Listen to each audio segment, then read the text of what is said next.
Oh, there she is. It took Right, forever. I didn't know what was going on. perfect. Okay, so I've been thinking about so many different ways to actually start this chat because don't want to get anyone mad. So I figured, um, let me tell you. So, like, I've been doing these videos for a while, right? And every single time I do it, I'm actually like, my heart literally beats. Like I get like so anxious about this. Like I don't want to do it. I go on. I'm like, do I really want to do it? Okay, what if I do this? What if I start with this? Is a camera like this? And I'm like, I'm not someone that even cares about stuff like that, right?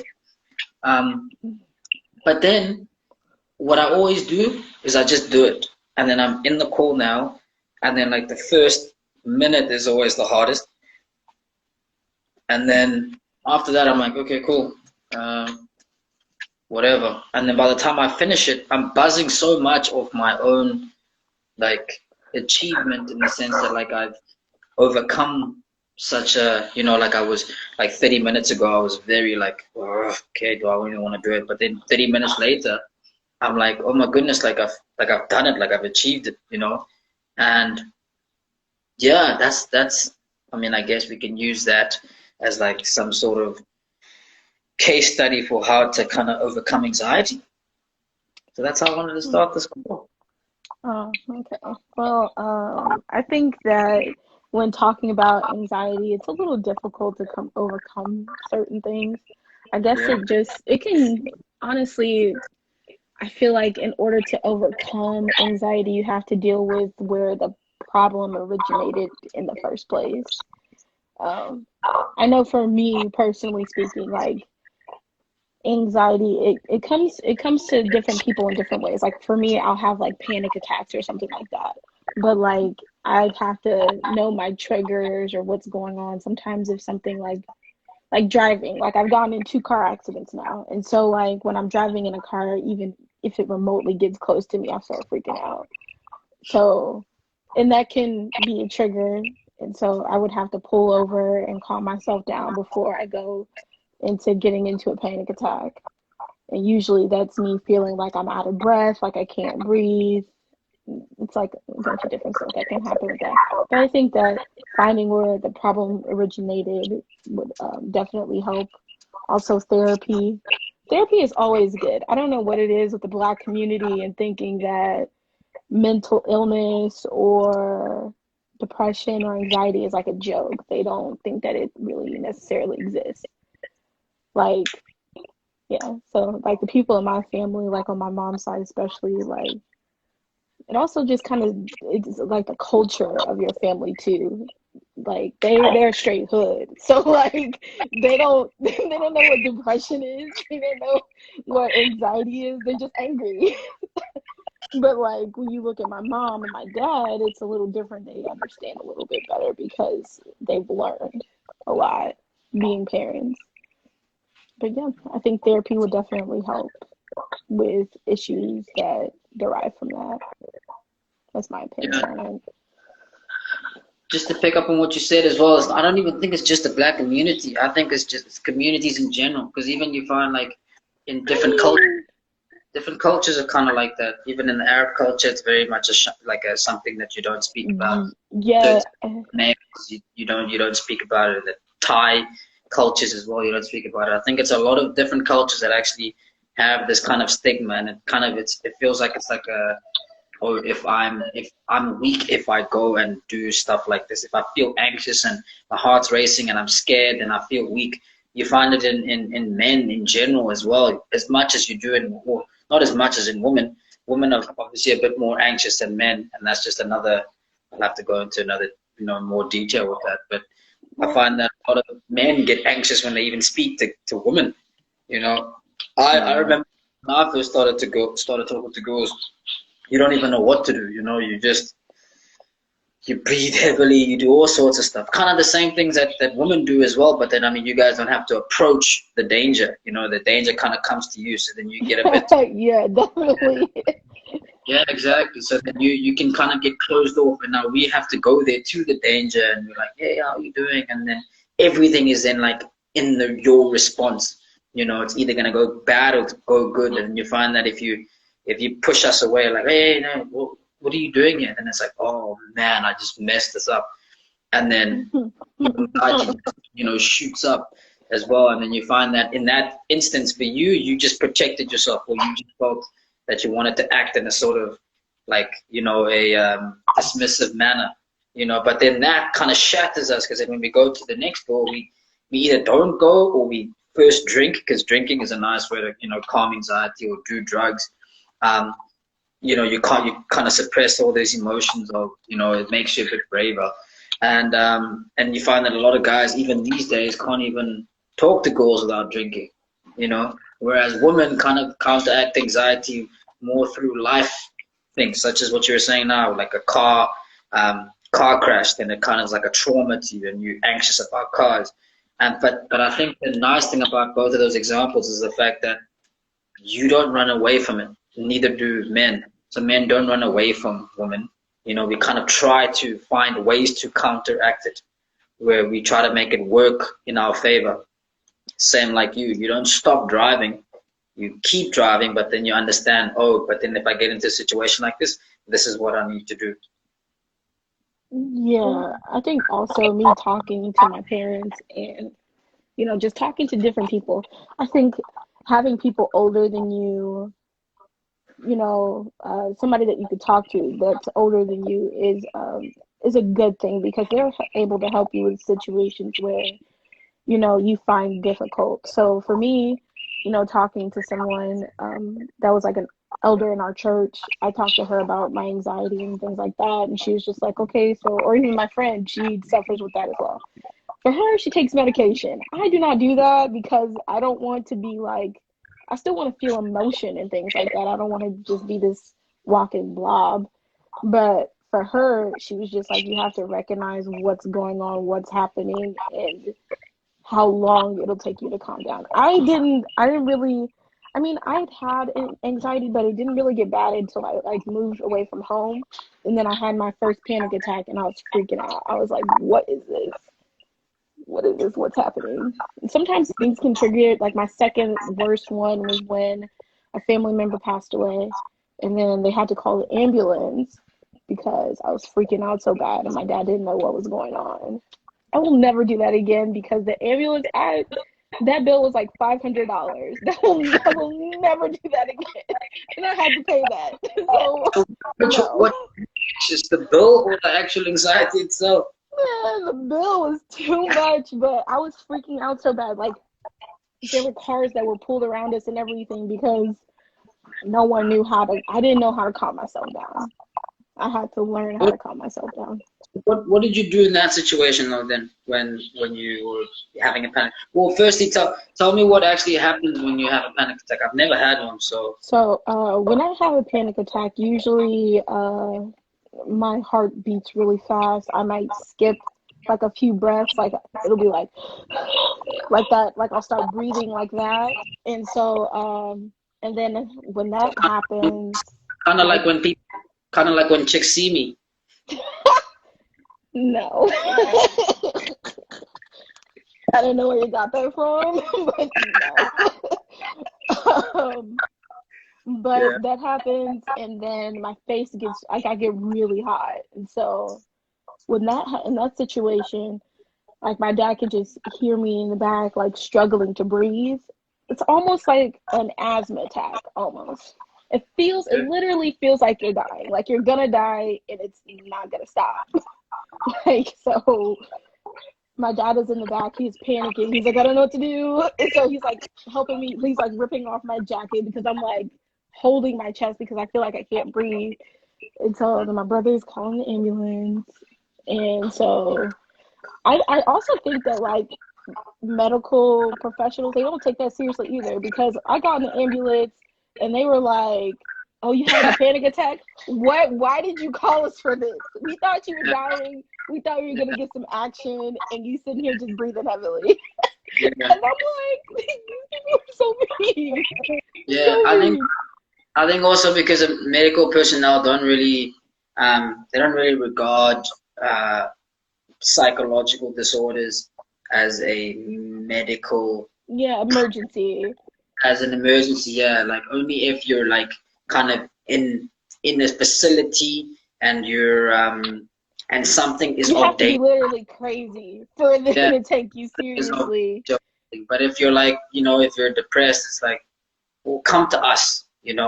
Don't wait for us to come to you. So kind of like like an asthma attack is in something that's serious because then you can actually, your lungs can collapse or you can stop your bronchus can collapse and you can die. But like a panic attack is almost like, okay, well, then stop panicking, you know? Yeah, and it's kind of hard for people to just say that because it's almost like you have to experience it to know what we're talking about. Like you Yeah, would literally feel like you're dying. yeah, no, for Like you sure. would feel like you're dying. That's why I'm asking you because it's like, for me, I've read about it, I've heard people talk about it, and I haven't like I've been in the vicinity of someone who says they're having it, but because I actually never actually felt it and never felt depressed as well, I just don't know what it feels like, Yeah, no. You can usually, like for me personally, I can feel it happening. Like I can feel when it's about to happen. And so I Yeah. either talk myself down from it right then in that moment, or it's like a few seconds in, maybe have like 5 seconds to try to calm myself down. Otherwise, if I miss that 5 second period mark, I literally have to like it starts happening. Like I have to do a lot more to kind of get myself under control. So, okay, so then did you have to learn that? I had to you have to learn, you have to know yourself and know what your triggers are, know what to do to calm yourself down. So I had to learn that by myself. No medical professional, because when I went into the hospital, they were trying to give me pills, and I was like, nah. So I had to learn myself and kind of figure it out myself. I refuse to take any medication that's going to make me not feel like myself. And then what did therapy do for you then in that sense? I think therapy, honestly, it kind of, if you do therapy, it helps with controlling your panic attacks and having less of them. You know, by being in therapy, and for me personally, like it's spiritual matters that involve, like, of course, religion. Like for me, being in Christianity, me studying, reading the Bible, things like that, kind of help me personally. It helps. So, yeah, Are you that just kind of sure? it kind of helps suppress a lot of my, not suppress, but it kind of helps figure out my issues and figure out what's going on and why I'm having trouble with this or that. If that makes So it's not actually the spiritual matters that give you panic attack. sense. There you go. I Yeah, swear. I'm sorry. Okay. No. All right. But then what drives you to be depressed? Do you find that it's like a loop, like they kind of interlink? So you get anxious, you don't know what to do, and then you get a No. panic attack, and then There's after you get a panic attack, then you're like, oh man, now so like, down and I feel depressed because of something like this, or do you feel like it's kind of almost separate? it's totally separate thing. So for Okay. depression, I never know that I'm actually depressed until I'm in it. And that sucks. So it takes a while for me to get there. It could be a bunch of issues that's piled up that I had no idea I was dealing with. And then like me just being like, okay, I'll let it go. I'm not gonna think about it, I'm not gonna worry about it. Then all of a sudden all these issues are piling up. Next thing you know, I don't want to get out of bed. I don't want to be around people. I don't want to talk to people. I just want to be by myself. And sometimes being alone is fine, but like it's like an extreme, like, don't talk to me, leave me alone, I want to be by myself type of thing. And, to deal with that, I have to force myself to do things that I don't want to do, like force myself to get out of bed, force myself to be around people, try to put myself in situations that are going to make me uncomfortable, but inevitably it'll make me feel better in the end about Yeah. myself. Because by the like had those days where I've literally just stayed in bed the entire day, and then I get upset at myself because I sat in bed all day. And so I have to, you know, force myself to be out of my comfort zone and kind of, you know, do things like go to the gym or go hang out with friends. Like, yeah.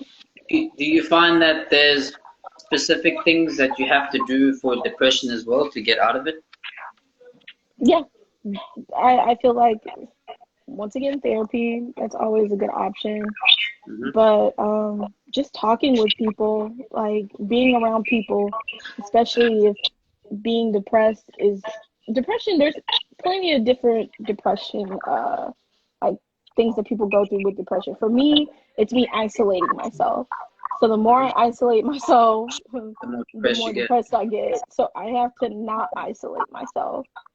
And so other people, they can be around people all day long and still be depressed. So it's different it's different for it's different people. It's different. Oh, so you find so you're saying that you find people that are like depressed and then their demeanor is actually down and they actually like kind of go into a little ball, or and you can also find people that are depressed in the sense of, okay, I'm in a little ball inside, but because I don't want to be like this, I want to be out in the world to kind of tell myself that this is the way that I'm supposed to be, but then inside I'm like I'm trying to just suppress that emotion that I have inside.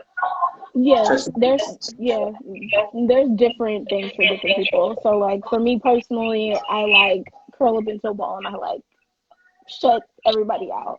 For other yeah. people, they can be around a bunch of people and be like depressed inside. And they, you know, that's why I think therapy is one of like the best things that anybody can offer. Is finding like a good therapist that clicks with you, that you can talk with, you know, to figure out why you're depressed or where these issues coming from, and kind of just trying to move forward with your life. Otherwise, if you're I also think that for me personally, me putting pressure on myself, like I have to graduate, I have to finish school, I have all these other things on my plate. I have no time to be laid in the bed. I don't have any time to be depressed. I have to get up for work in the morning. You know, those things kind of keep me going. Is just having like a list of stuff that I need to do. So I can't be lazy and get in that mindset because I have things that I need to get done. And then, That's actually very powerful, man. That actually goes back to one of the talks I was talking about goal setting for most of them, and about how just setting goals for yourself gives yourself a pathway or something to do.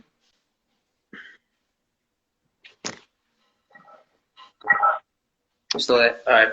So yeah, I was talking about like goal setting and about how important it is to set a path for yourself and find a way or find something to do so that then you are kept busy, so that your brain is kept active.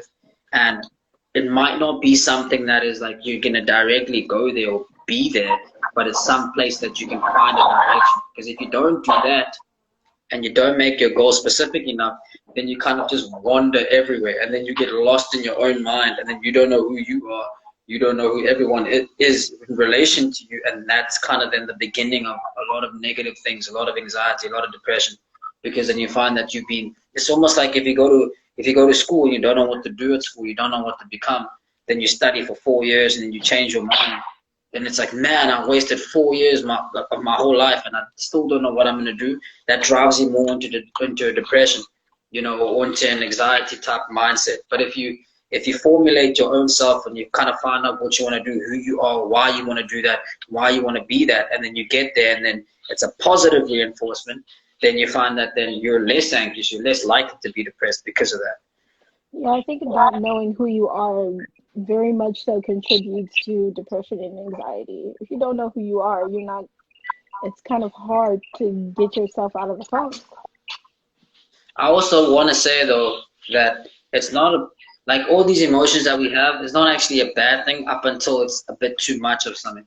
So anxiety, for instance, is not a bad thing. I mean, to be anxious and to be alert and to be afraid of something is a good thing. If, for instance, if you live in a bad neighborhood, or if you, that's why women get more anxiety than men, because you guys are the bearer of kids. So you want to be more cautious for women. I mean, for kids, you want to be more cautious in bringing up kids and how they they are. You want to be sensitive to them. When they cry, that's why you're the, oh, no, no, no, don't do that, don't do this. You know, whereas for us men, it's more of like, okay, well, we don't have to really be depressed in that sense, but then we're more depressed in the sense of, I mean, anxious in the sense of, okay, neighborhoods that we live in or diseases that you have. You want to make sure that it's a, you know, it actually regulates you in a good thing. The problem is, again, like I say, with anything, with happiness, if it's too much, it's a bad thing. If you know, with anxiety, with anger is a good thing, because then you find that again, if you're not angry towards someone, they don't really know if they're doing something wrong to you, and they don't know if whether to stop or not. So you need to be correctly angry at them or reprimand them so that they know, so that then you can then say, okay, cool, now you can move on with life. You know, same with happiness. You don't know how much, like, it needs to be a point to it. So with all these emotions, it's a good thing if it's regulated. It's a bad thing if it takes control of you. So yeah, I think that's also very important to know. So I think a lot of people say, oh my gosh, anxiety, I don't want to be like that, I don't want to be anxious, and then they just kind of shut it down. It's like, well, like now, having a conversation like this, if I'm anxious when I begin it, and then I go through it and I conquer it, then I'm in a happier mood, or I'm in a happier sense, because I'm like, oh wow, I conquered something that I never thought I could conquer. You know, and nothing has changed with, it's like still a video call now. It's still like nothing has changed in your sense, you know. But then it's like, well, what's changed in my sense is that I'm slowly but surely realizing that I can conquer what I'm afraid of, and now that's making me braver, or that's making me more more likely to do it again, you know, to kind of seek out for something more positive. So yeah, I think that's the take home as well, is kind of sort out your, why are you anxious, why are you depressed, break it down. You know, it's because of this situation, and then this happens, and that happens, and then that happens. Okay, now how can you achieve all these small little things? You know, if you're afraid of talking to someone, what is it about it? Oh no, I just don't like looking at them. I don't like shaking people's hands. I don't know what to say afterwards. I don't know what to do this. Okay, well then let's just work on shaking someone's hand. Let's just work on looking in someone in the eye. Change people who you look into. Change the eyes that you look into. Change, as in terms of like, change the person in front of you. Greet different types of people. Then when you conquer that, then it's okay, cool. Now greet them, look in their eyes, and then say hi to them. And then you can see that they're actually not going to eat you. And then you find that the more you do that, the more then you kind of, the world is not going to be safe for you. It's not, it's supposed to be there to shock you, but then you realize that you're able to kind of overcome it. And then once you do that, then it's kind of like, well, now I'm less anxious about that. And then you're looking to something else. I agree. Oh wow! Oh my goodness! You've never given me a name. It's rare. Soak in the moment, okay? Because it's not gonna happen again. All right, cool. I'll talk to you later. Cheers.